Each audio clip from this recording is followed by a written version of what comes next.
Hello everyone. Welcome all of you to my channel. I'm Nabeena, student of MSc Nursing second year in AIIMS Mongolagiri. Actually, during studying my oncology topic, I found that many students struggle with any kind of cancer disease because these concepts are scattered or the explanations are not aligned with how we actually need to understand things for exams, seminar, and the clinical correlation. For this video, I went through multiple textbook, standard reference, and several YouTube lectures, and then I compiled everything into one structured exam-oriented presentation. So my aims is to simple that to help you understand the colorectal cancer clearly, logically, and clinically without unnecessary confusion. So if you are preparing for exam or teaching your juniors or revising the oncology concept, this video is for you. So today I'm going to start today's topic. So first see our today's objective of our class. First is the introduction and definition of the colorectal cancer, then anatomy and physiology, then we talk about pathophysiology, TNM classification, epidemiology, risk factor and protective factors of the colorectal cancer, then the clinical features, then colonoscopy guidelines, different kinds of investigation, then medical surgical management, and last one is the nursing management. So let's start our today's class. So first we have to know that the Colorectal Cancer Awareness Day we celebrate in March 31st each and every year. So different cancers celebrated in different days. So we have to know all these things. So now first we see what is actually a colorectal cancer. So actually a colorectal cancer mainly found from different kinds of colorectal polyps. Okay. So before starting the cancer directly, I'm trying to tell you some kinds of polyp.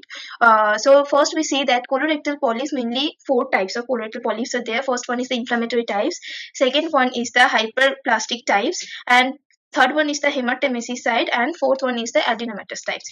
So if you want you can go details, but I'm not telling you details about this because these are different kinds of polyps are there. So first thing that I can tell you the little things. First is the inflammatory one. The inflammatory one mainly it is occur in the rectum, and it is with come with the clinical features of pain, bloody diarrhea, and inflamed rectum wall. Second is the hyperplastic, which is the most common one, and it is commonly occur in 6 to 7 decade of life, and it is actually not pre-malignant. But if they ask which is the most common one, you have to tell this the hyperplastic is the most common one. Next is the hematemesis type.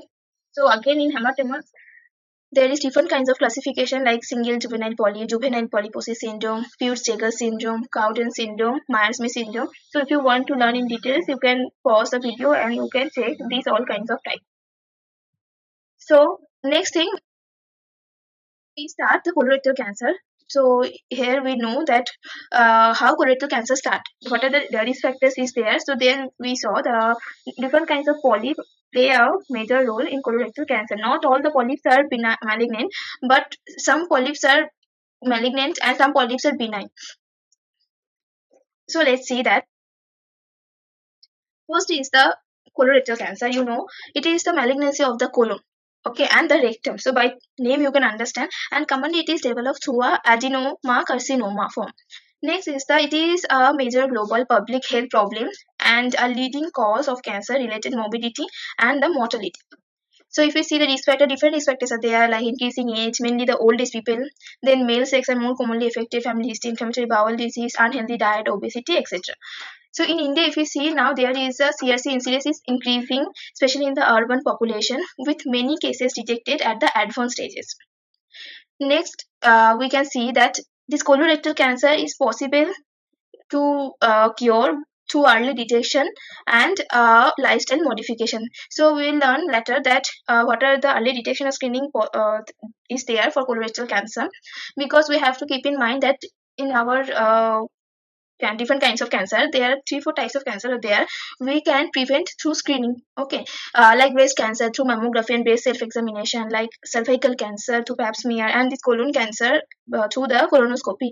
So but there are many other cancers there is no early detection or the screening modalities, but here some cancer is we can do the early detection and the screening. So definitely we have to tell patient or we have to educate the patient that go for the colonoscopy, and later we know the different kinds of age for the colonoscopy according to the American Guideline Society.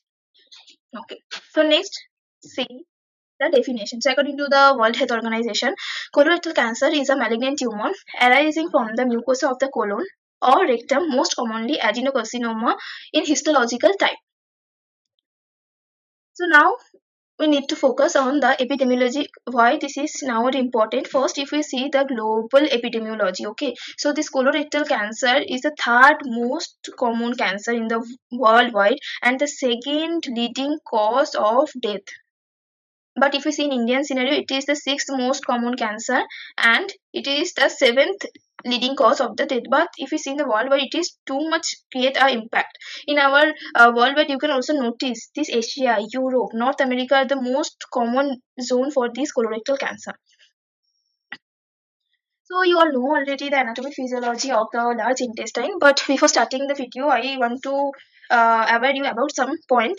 So first is the in anatomy part, you all know that there are part like cecum, then there is ascending colon, transverse colons, descending colon, and the sigmoid colon. But except this, there are two also areas there. One is this, and second point is the this area. So you know these two area. Here liver is there, that's why we call this area as a hepatic flexure, and here spleen is present, that's why we call this area splenic flexure. Next is the blood supply of the colon. So here it is very important to know the blood supply of the colon. So if we notice that here are two main artery in this blood supply. This is the superior mesenteric artery and the inferior mesenteric artery. So if you notice in superior mesenteric artery there is three division. One is supply in this ileocholic artery in cecum area. Okay, right cholic artery is supply in this area and the middle cholic artery is here supplying.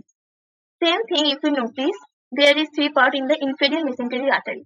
So first is the left cholic artery which is supply this portion. Sigmoid artery is sigmoid region and the superior rectal artery which is the rectal region. Now you notice two area. Okay, first one is splenic flexure area. Here is no direct blood supply. So this area is known as the first watershed area. And this second area, okay, in second area if you see there is again very less blood supply. This is actually the junction of the rectum and the sigmoid. So it is a second watershed area. Now come this, I draw this for your clear imagination. You can see this splenic flexure area is the first watershed area, no direct blood supply, and second thing is a recto-sigmoid junction is the second watershed. And there is a two anatomical term. One is the Griffith point, and here it is not seen in the here, so it is known as the Zudek point. So why these two areas are more important or more common? Because blood supply is less here, so that's why these two areas are very common and very prone to colorectal cancer due to less blood supply. So that's why this blood supply anatomy is very much important here.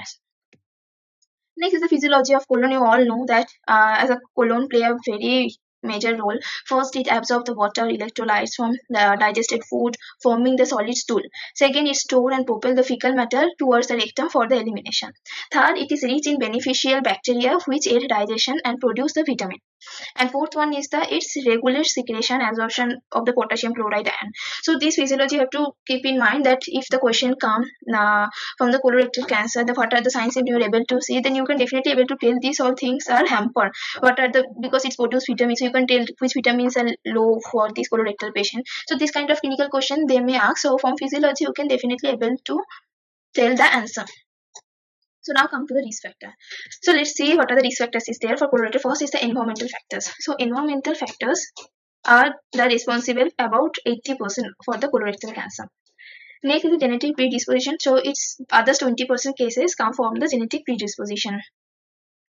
Next is the diet. So who are taking diet high in fat, red meat, then total calories is high, and the alcohol they are very prone to. Next is the low fiber diet. Again, you all know that fiber intake very much important. Who are taking low fiber diet, they are suffering from constipation. So from there, they can occur the different kinds of bowel disorder, and it can cause cancer for chronic time. Next is the selenium deficiency. You all know it is an antioxidant and it is play a very vital role in our body. Then increasing age, mainly the oldest people are more affected in colorectal cancer. Next is the smoking. So smoking also causes a slight increase in the risk. Next is the inflammatory bowel disorder, mainly chronic bowel disorder like ulcerative colitis, Crohn's disease. Next is the carcinogen exposures, colon polyp, and the genetic mutation. So now talk about the protective factor. So in cancer, we will learn both the risk factor and the protective factor. So NSAID is the first protective factor. Why NSAID? Because you all know the pathophysiology of NSAID. So here you all learn about the COX-2 inhibitor, right? This is the COX-2 inhibitor. So NSAID inhibits this COX-2. So what happened in our COX-2? That this COX-2 cause the malignant transformation of our cell. This unproliferative growth of the cell is caused by this COX-2 enzyme. But if we are taking NSAID, then what happens? It reduces or inhibit the COX-2 enzyme. Then it has the power to cause the cancer. It also decrease side by side. Next is the intake of selenium. So you all know that selenium play a major role. It helps in our DNA repairing. So if selenium is deficient, then there is a chance of cancer. But if we are taking enough amount of selenium, then it is again protect our body from the colorectal cancer. Next is the intake of fiber. So you know fiber intake is very much important. If you are taking enough kind of fiber, then during your diet, so it causes the bulk amount of stool and very less contact time of the stool with our intestine. It passes the stool very fast. So that's why intake fiber is a protective factor. Okay. So these are the risk and factor and protective factor. Next comes, so here are some questions you can see and you can give the answer. So this actually made for the BSc nursing students. Okay, next come to the pathophysiology. So if we are seeing the pathophysiology, that colorectal cancer begin from the malignant transformation of the epithelial cell lining the colon. So you all know that our colon is lined by the epithelial cell. So there from started any kinds of polyp or any kinds of chronic inflammation from there start changes this malignant transformation.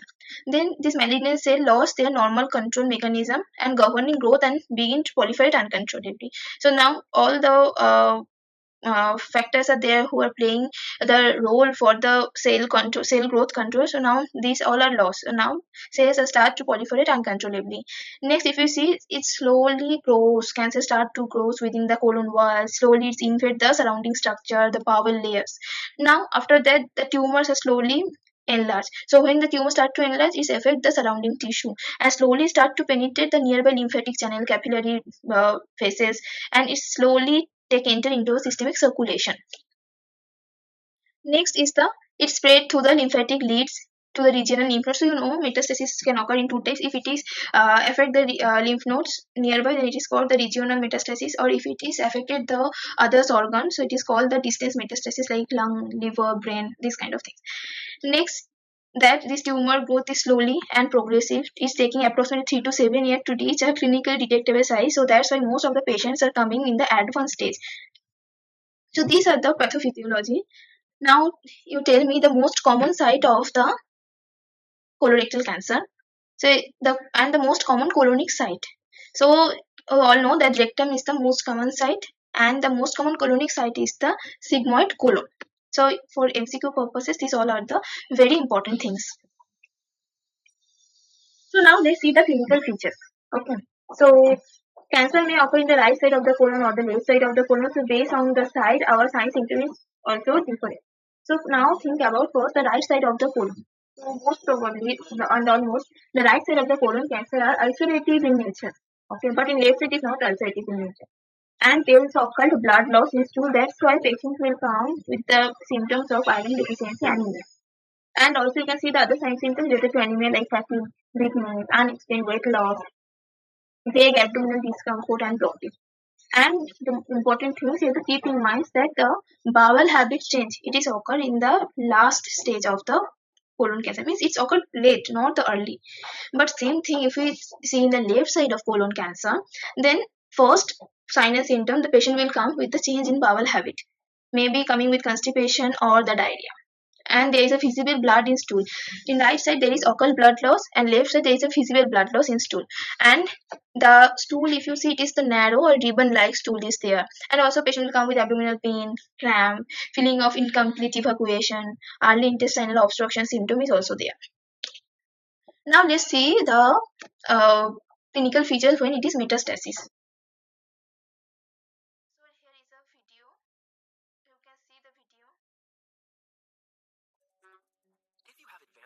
cancer, there's a chance your cancer has spread to other parts of your body. Over time, cells will break off from the original tumor. If they go into your lymphatic system, the cancer can spread to your lymph nodes. This can make your lymph nodes feel hard or swollen. It may also block lymph fluid from draining, causing the area to swell. If the cancer cells enter your bloodstream, they can spread to other parts of your body. The liver is the most common place that colon cancer spreads because the blood from your intestines flows directly to your liver as it returns to your heart. Once the cancer cells reach small blood vessels, they can invade the blood vessel walls and move into the nearby tissue. As the cancer cells grow, a small tumor forms. This causes new blood vessels to form, which feed the growing tumor. If colon cancer spreads to your liver, you may notice weight loss, yellowing skin, or pain on the right side of your belly. Besides the liver, colon cancer can also spread to the lungs. This is because there is a large amount of blood flowing to your lungs, which may carry cancer cells from the bowel. When the cancer spreads to your lungs, you may have shortness of breath, chest infections, or a cough that won't go away. So by seeing the video, I think you're able to understand that what are the places these colorectal cancer can metastasis, right? So these are the different places. You also see in video liver metastasis, lung metastasis, brain metastasis, and bone metastasis, and also in peritoneum. So these all are the signs, symptoms. In video also they mention that according to the metastatic site, you will able to see the clinical features. So next, there are some questions. You can able to try this question. And this is the image. You can easily remember the comparison between the left side and the right side, that the right side, the blood loss is there, occult blood loss, that's why anemia is there. But if we talk about the left side, there is obstruction, constipation, ribbon stool.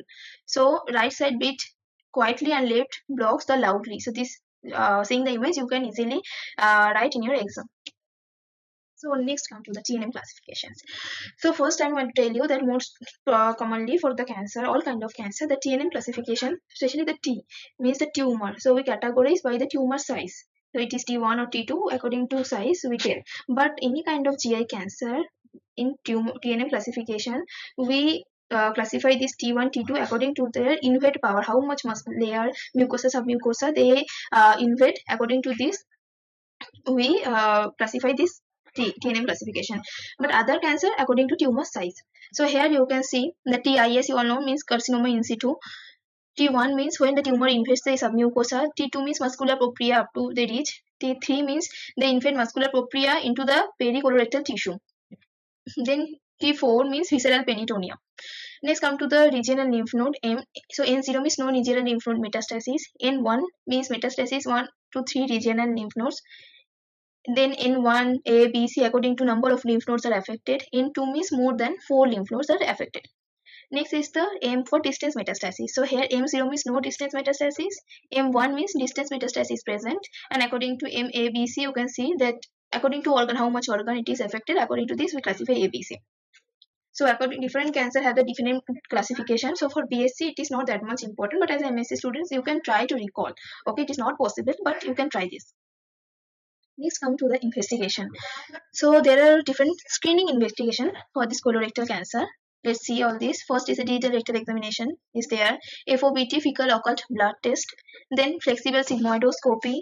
Colonoscopy is the gold standard, and double contrast barium minima is there. And there is again a new technique which is virtual colonoscopy or CT colonography. Next is the diagnostic. What are the diagnostic investigation is there? First is the colonoscopy with biopsy. It is a definitive diagnosis. We got a clear-cut result here. Then is the histopathological examination of the biopsy specimen. So after taking biopsy, we'll send this specimen for the histopathological examination.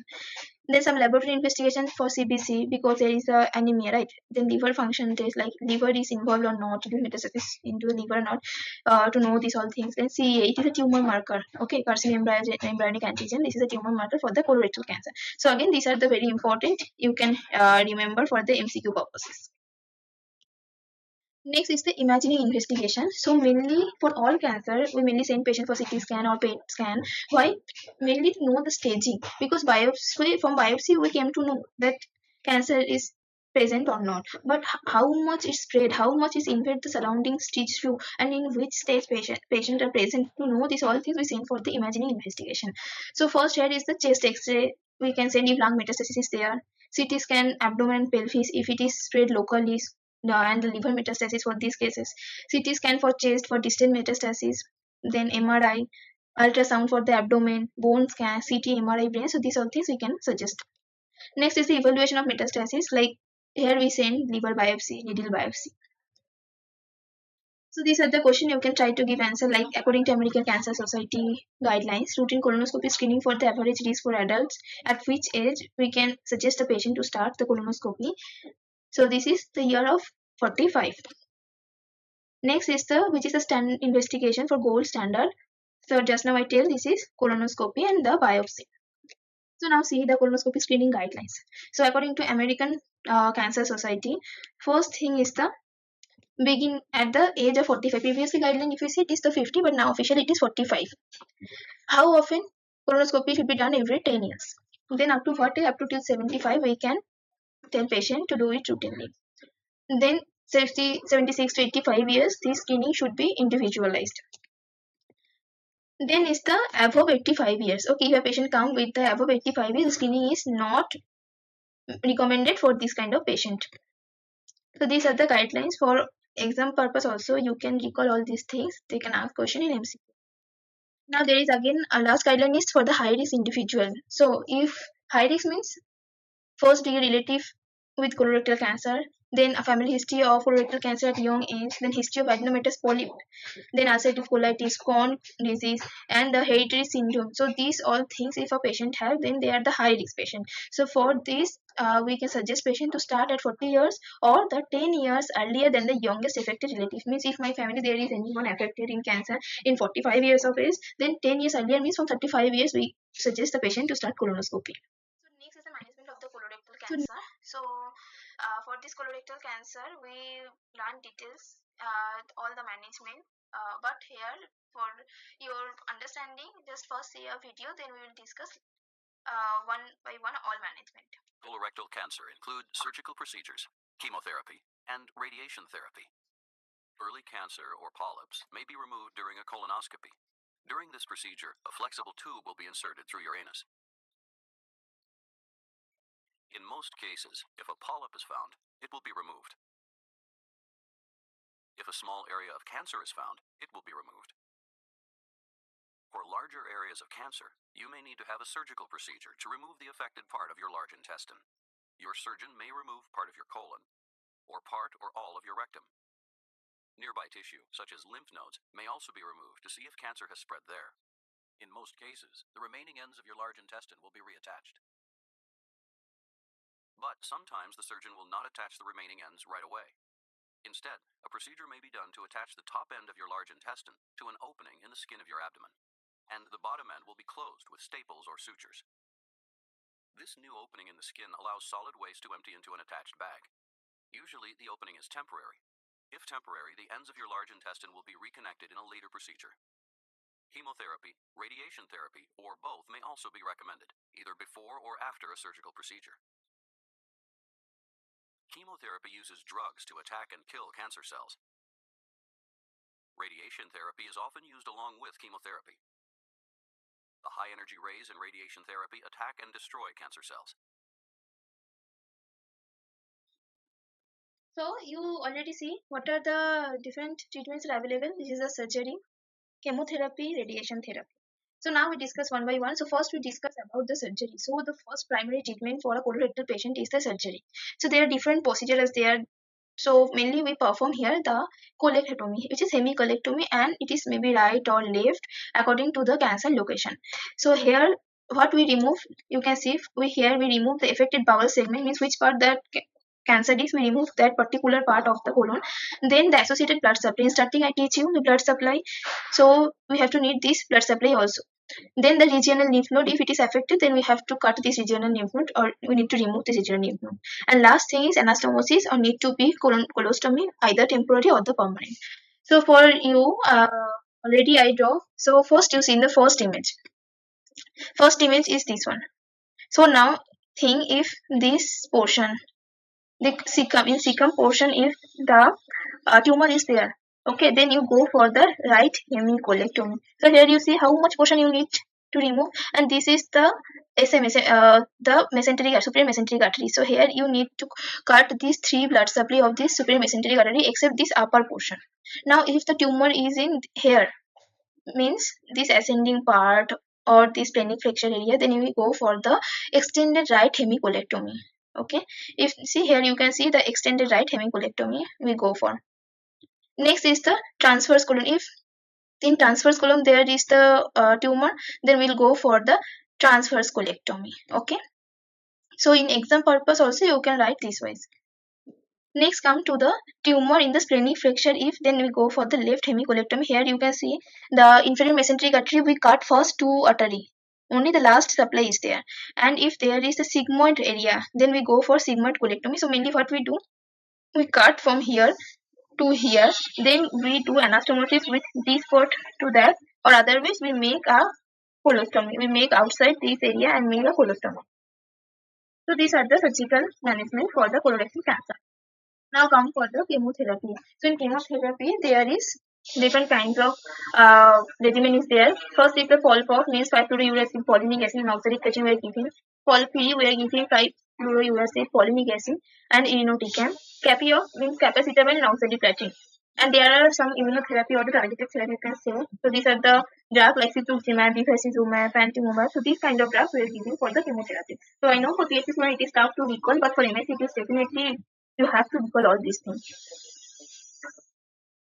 Next come to the palliative chemotherapy. So now if a patient come with you to you for the metastasis, so already after examination you came to know the patient has the metastatic colorectal cancer, then you can't do with the surgery, then we have to go for only the chemotherapy, and this kind of chemotherapy is known as the palliative chemotherapy. So you all know that if we are giving chemotherapy before surgery, then it is known as neoadjuvant, and if we are giving after surgery, it's known as adjuvant chemotherapy. But if a patient is coming and we can't do with the surgery like metastasis condition, then we go for the palliative chemotherapy. So any kind of cancer, if a patient come with metastasis, only we send patient for the palliative chemo. Sometimes I see that in OT bed during OT time also doctors are seeing that there is metastasis, so it is not possible. Then they again send for the palliative chemotherapy.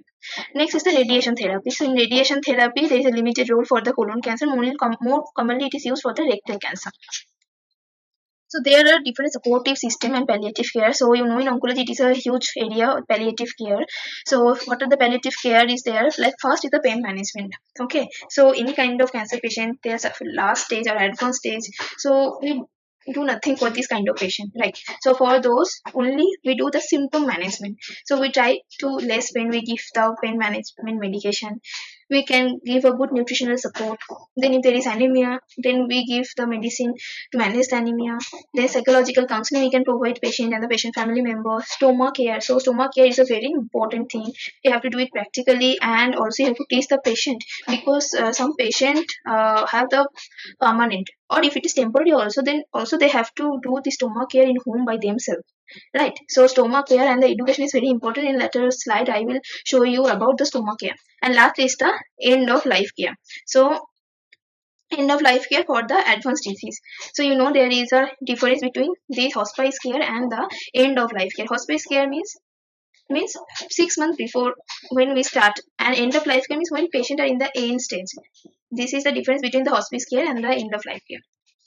So now come to the nursing management. So in exam you all know there is in every exam they ask 5 or 10 marks question from the nursing management. So here I tell you that in nursing management what are the points you include. So first thing you need to do nursing diagnosis. So before diagnosis you write the assessment part, nursing assessment, then nursing diagnosis. So I enlist here some nursing diagnosis you can check.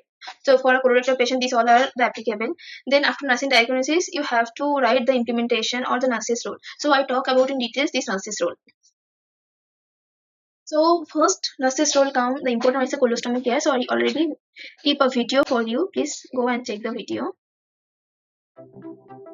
Prepare the requisites required to change the stoma bag. You may pause the video to check all the requisites required. Step 2. Spray the adhesive remover on the surrounding wafer area for a gentle removal of the wafer from the skin. Gently lift the edge of the adhesive wafer from top to bottom while running your finger gently across to loosen the adhesive. Step 3. Use a wet kitchen towel tissue or baby wipes to clean the surrounding area in a circular motion. Make sure to clean off all fecal matter, bodily fluids, as well as adhesive stains off the skin. Use a fresh kitchen towel tissue to then dry the surrounding stoma area. You can now take the opportunity to inspect the stoma area and surrounding skin for signs of common complications such as redness, skin erosions, rashes, or bleeding. Step 4. Spray the protective skin barrier on the surrounding stoma area and let it dry sufficiently before applying the new bag. Step 5. Measure the stoma shape and size using the measuring guide. This is suitable if your stoma is rounded. However, if the stoma shape is not rounded, use a transparent plastic sheet to trace the size and shape of the stoma, keeping in mind the orientation and position of the stoma.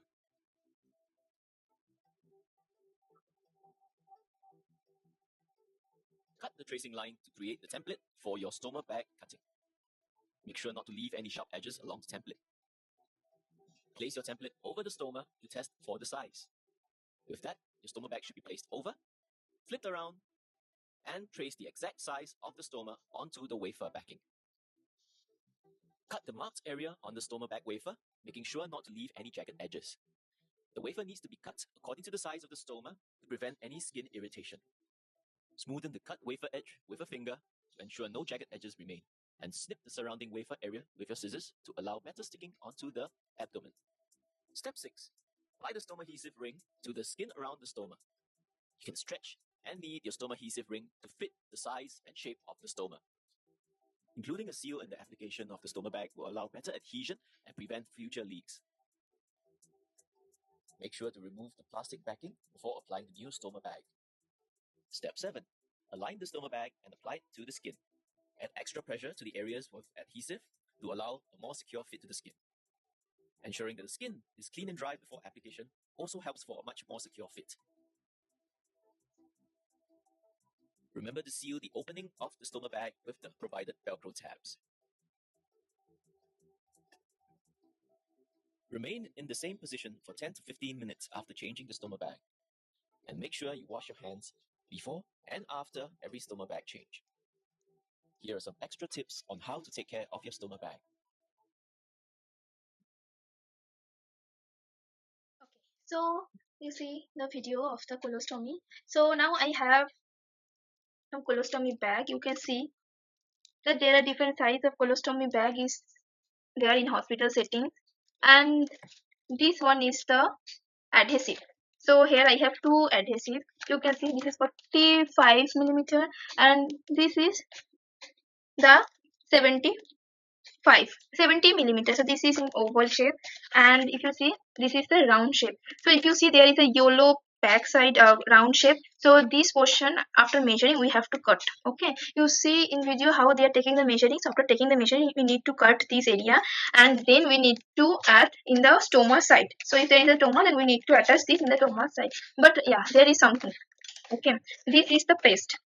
Okay, so before sticking, after cleaning this area and before putting this one, you need to apply this cream. So actually if you see the information given here, so actually this is used as a skin barrier, the side of the stoma, not the wider area, just near the stoma. If you apply it in a wider area, then this is not stuck with the skin properly. So here in a little bit area, in the skin fold area only, you have to apply this thing. If there is any scar or uneven surface, for this we are applying. And after applying this thing, we stick this one, and then we attach this our bag with the stoma. And here in the side, this area, okay, so some places there is sleeve, some places there is tape, so also there is a tape. So we have to fold these like that, this way, and here is a tape which is already attached with this. So this is the technique how we are using the colostomy bag. Okay. So now next come to the next part. So already I teach you everything in the video that how colostomy care is given, but in an exam purpose or point of view, we have to write this while. First is the pre-operative nursing care, because colostomy care come in our MSc also 5 marks question. So first you have to write this pre-operative nursing care plan. Here you have to need to include all these things like informed consent we have to take, pre-operative investigation, then the interstomal therapist, the appropriate site you have to mark, then the pre-operative ostomy education we have to give the patient, then the implement of the bowel preparation, so low residual diet for several days, then liquid diet before surgery, NPO after the midnight, then bowel cleansing means you have to give enema. Then after that, oral antibiotic to reduce intestinal bacteria, and if need, then we can put also patient the nasogastric tube or the urinary catheter for few days. Then the post-operative nursing care plan, again we have to mention that we have to check the vital sign. We have to teach patient the deep breathing and coughing exercise. Then support of the incision side during the coughing. Then administer the pain medication. Then measure the record the intake and output. Okay, then the observation of the operative site for color, amount of drainage, and then slowly with gradually we resume the diet of the patient, usually 2 to 3 days after the post-operative. So like this wise, they have to write pre and post-operative. Then you add the colostomy care and the patient education. All colostomy care in the video I show you. So you have to write this wise, and the patient education. What are the things to teach patient? You have to write. Next come the monitoring of the complication. Last thing in colostomy care, you have to also add this thing. What are the complications are possible? How to teach patients? Okay, so first observe for the general postoperative complication like bleeding, wound infection, thrombophlebitis, pneumonia, pulmonary embolism. So these are things are the general post-operative complication. It can chance to occur immediately after post-operative phase. Then come to monitor the stomal complication. Stomal complication means if there is any stomal necrosis, if there is restriction, prolapse, stenosis, or parastomal hernia is there or not. Next come to the abnormal finding means during the dressing time we have to teach patient that you have to observe daily during the dressing time that there is an increased pain, reduced redness, swelling, blisters, then fever, nausea, vomiting, abdominal distension of black stool, then you have to inform the physician immediately. So these are the proper exam point of view how you write the colostomy care. So next come the dietary management. As a health education, you can give what are the dietary management needs: protein intake, increase calorie intake, sufficient needs. Then high protein diet. What are the high protein diet you have to mention? Then healthy fat like omega-3 rich fish. Complex carbohydrate need to take oats, brown rice. Then fruits, vegetables, seasonal vegetables mainly. Then probiotic hydrating food. So all these things you can plan for the health education. So last part is the summary. So I think I teach you details in colorectal cancer. Most probably for PSC, this is not coming in the long question. But for MSc students and also BSc student, nursing management is very much important. So you just remember all these things. So here, as I summarize my topic, that today I teach you the anatomy physiology of the colorectal, etiology, risk factors, pathophysiology, then clinical features, investigation, screening guidelines, TNM classification, staging, and the management like surgical, chemotherapy, radiation, targeted therapy, palliative therapy, and last we talk about the nursing management. So now here I like to conclude my today's class that colorectal cancer is a common and potentially preventable malignancy of the large intestine with significant morbidity and mortality. Its slow progression allows opportunity for the early detection through screening, which greatly improves the outcome. Timely diagnosis, appropriate surgical and adjuvant treatments, and comprehensive nursing care play a crucial role in improving the survival and the quality of the life, strengthening the awareness, lifestyle modification, and adherence to screening guidelines are essential to reduce the burden of the colorectal cancer. So actually it is a preventable if we do the proper screening. So these are some reference. These are some oncology books. These first three one you can go for these kind oncology books if you get in online. So now thank you for watching my video. If you have any doubt, you can ask me the question, or if you want any other cancer in details, I will definitely make PPT to teach you. So bye friends, and thank you again for watching my video.